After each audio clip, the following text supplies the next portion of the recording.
All right, here we go. Hey everybody, this is Brittany with the Seniors Blue Book, and thank you so much for joining today in the Seniors Blue Book Live. This morning I have the privilege of being with Dr. Omar Henriquez. Good morning, Dr. Omar. Good morning. Thank you for having me. How are you today? I'm doing great. Doing great. Thank you. How do you like my image here? Is this pretty accurate? I love it. It looks great. I wish I had a model just like that, you know. Unfortunately, our models here, we use them so many, you know, I like to teach a lot, and I like to teach my patients a lot. So I use it so much that one of them actually fell apart in front of my patient. Yeah, and I was like, see, this is what happens when you don't take care of your back. Exactly, when you overuse it or don't do the right things. That's right. Well, I want to kind of hand it over to you a moment and have you share with everybody. I know we've had you on a couple live videos and you've been a partner of ours, but for those out there that are watching that haven't met you yet, tell our audience a little bit about yourself and two of your locations that you have there and some of the services you provide. Sure, yeah. So we're Family Spine and Pain Care Institute, and we've been open here in the Venice area and also in the Northport area for about a year and a half now, or getting to a year and a half. And what we do is we basically take care of all sorts of pain. So not only spine pain, we also take care of joint pain, shoulder pain, arthritis, migraine headaches, and all types of nerve-related issues as well. And you know, that what I like to say sets us apart from other places is the fact that we really treat our patients like family, right? So very, you know, I want my patients to feel very comfortable when they come in, and I want them to have a really good experience from beginning to end.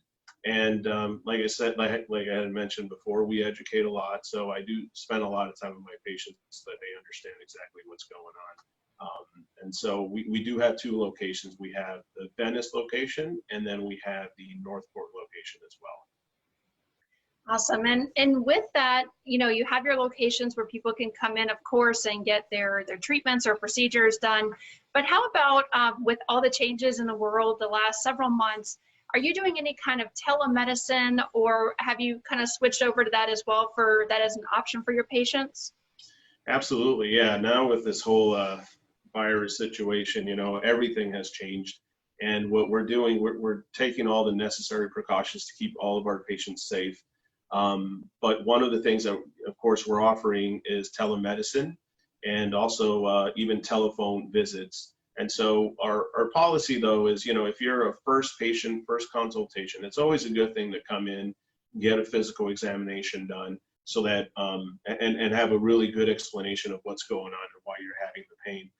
And then our follow-ups usually would be, you know, telemedicine visits, virtual, just like what we're doing here, or telephone. And, you know, one of the things with a lot of our patients that we notice is they don't have access to a laptop or they don't have access to a smartphone, you know, so we can't really do face-to-face, but we can do telephone calls. And so if, you know, patients have if it's a follow-up after a procedure, just trying to figure out how they're doing, or if it's an emergency. Let's say you pulled your back and you really need to get in to see me for a procedure or whatever evaluation.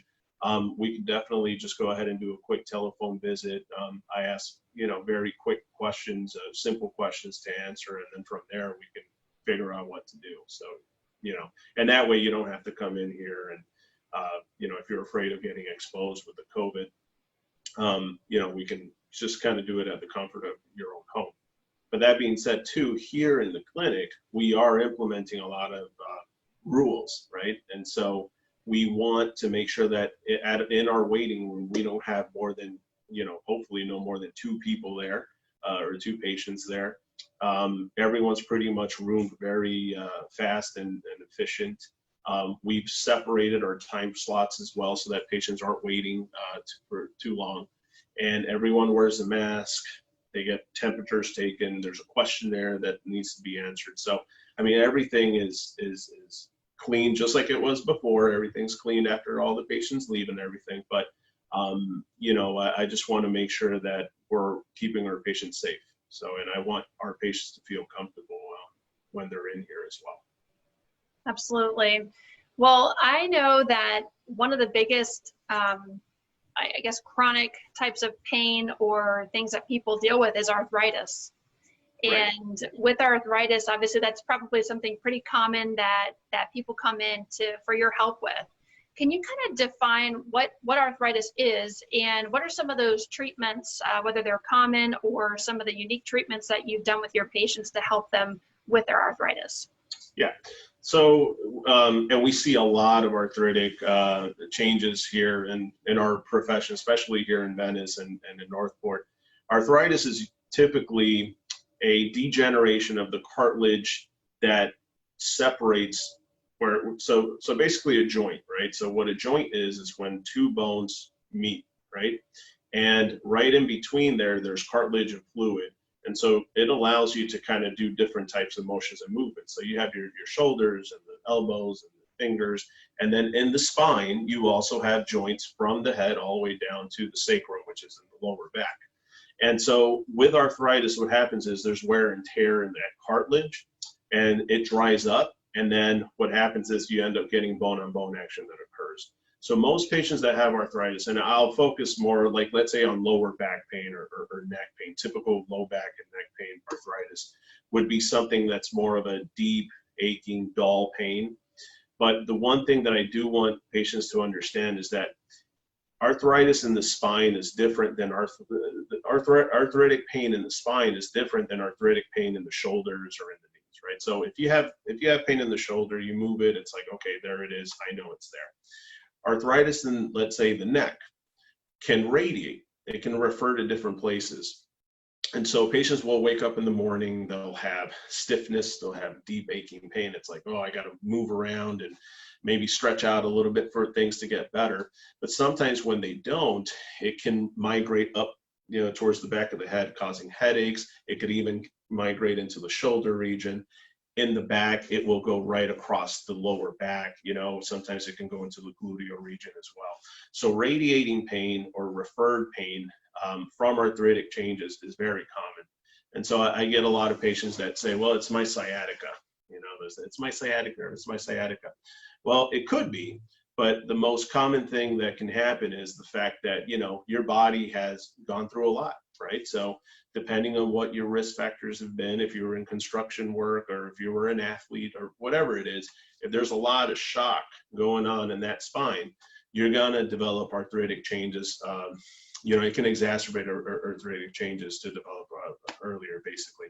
And so what the most common thing is basically just the joint spaces of the spine kind of rubbing on each other, referring pain down into like the hip area or into the gluteal region, right? And so sometimes what can happen is, and I'll show you on this little thing here, sometimes what can happen is that if you look at the spine here, right? So this is kind of like a side view. I don't know if I'm doing it right because I have the camera here, but this is the front of the spine here, and this is the back. That's kind of what you feel in the back, And then these right here, these are the disc spaces, and then that's bone, and then these are the nerves. And back here you have the little joint spaces. Let me see. Right in here, you have the joint spaces called the facet joints. So if you can kind of look here, this is what the sacrum, that's where you're sitting on. And these are the more common, regions where a lot of patients end up developing arthritic changes. So all the cartilage and everything that should be in here pretty much wears off, and you get something that looks kind of like this model here where it's bone on bone, and you can get calcifications as well. So most patients will get pain like kind of right across the back here in the lower back, and it can kind of go into the gluteal regions right in there, So that's typical of arthritic pain. And so what we do for this type of problem is, well, first off, the best thing to do is exercise, right? So walking, if you have access to any to a pool or anything like that, get in the pool, walk in the pool, get the little floaties, those little noodles or whatever, and just float on it and stretch out and things like that. Diet, exercise, very important. But if you've tried everything, you've tried the ice, you've tried the diet exercises, stretching exercises, and things just continue to get worse or have not gotten better or are limiting your activities of daily living, Then what we end up doing is we end up actually going and targeting the joint spaces themselves. And what I mean by that is we do this procedure called lumbar facet block, or medial branch blocks. And what we do is, under a big x-ray machine, a fluoroscope machine, like the one back there that you can see back there, under that fluoroscope, we can actually visualize your spine. So I get to cheat. I get to see it all on camera and stuff. And what I do is basically go directly onto the joint space, and I inject a little bit of local anesthetic like Marcaine, lidocaine, mixed with a little bit of cortisone. Now, depending on the patient and depending on, if you're diabetic or if you have osteoporosis, sometimes we won't add cortisone to it. But if you have no contraindications to cortisone, then we will. And cortisone is your anti-inflammatory. That's like basically your Aleve or ibuprofen or all that, or any NSAID. And what we're normally doing is just taking that and directing it to, right where it needs it, right? Because when you take medication orally, it goes everywhere. It doesn't just go to the back. So only a small fraction of that actually gets to where it needs to be. So what we do is we bypass that system and we go directly to where you need it, right? And after these injections, I mean, they take about 5 to 7 minutes to do, very safe. We don't put you to sleep. You don't have to be knocked out or go under anesthesia or any of that stuff, because that could also be risky too. But again, it depends on the patient. And so when we do these blocks, a lot of times in 1 to 5 days, the patient will start noticing they're waking up with less back pain. There's less stiffness. They're able to do more. They're able to walk for a longer period of time and things like that. Now, one of the questions that I get is, how long does this injection usually last, right? And the book answer is usually anywhere between 3 to 6 months. That's the standard answer. The real answer depends on the patient, right? So it depends on, are you doing some physical therapy exercises? Are you stretching out? Are you, building your core? What are you doing? Are you understanding that your back isn't what it used to be? So don't go lifting heavy things and overextending your back and things like that. If you can do that, sometimes these injections can last over a year, but it all is very patient dependent. So if, let's say, you get only, let's say, 2 months of relief or a month of relief, and then the pain comes back, there's a secondary procedure that we can do called a radio frequency ablation. And what a radio frequency ablation is, and it does sound scary, but what it is there's these little nerves.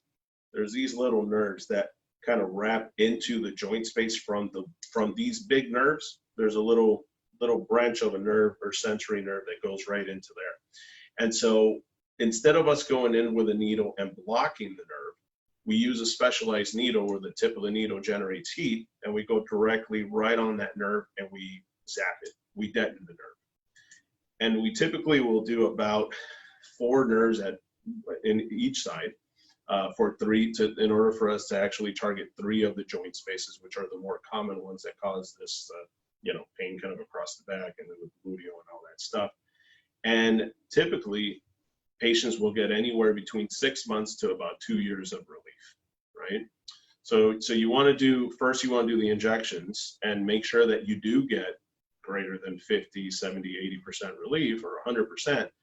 And if it doesn't last that long, let's say it only lasts 2 months or so, then you can move on and do the radio frequency ablation. But, we've seen a lot of patients, especially here, with arthritic pain, that they were just kind of living with it, and they didn't know any of this stuff existed until we introduced it, and now they're doing great.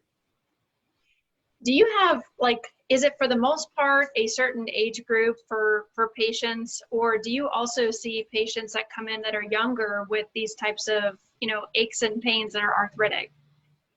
So we do see younger patients with aches and pains, but those are more patients that have other problems. Maybe they'll have some type of syndrome that's causing them to have accelerated degeneration of the joint spaces and things like that.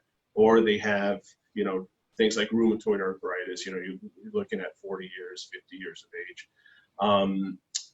We do see some athletes, but they don't develop arthritis, right? So it's not that they have arthritis, but they do have inflammation within the joint spaces.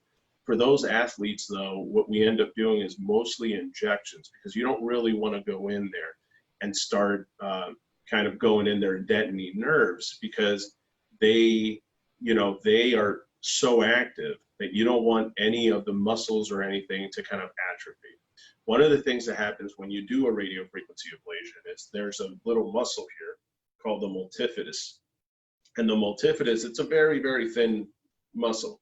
And as we age, basically past the age of 50, it just becomes pretty much useless, right? So it's a very, very thin muscle. So you can go in there and do radiofrequency ablations and it won't really do much to that particular muscle. But if you're, 25, 30 years of age, that muscle, especially if you're an athlete, that muscle is very important. So you don't want to go in there and do any of the ablation stuff, but you can go in there and do the blocks, the injections, and minimize as much inflammation as possible.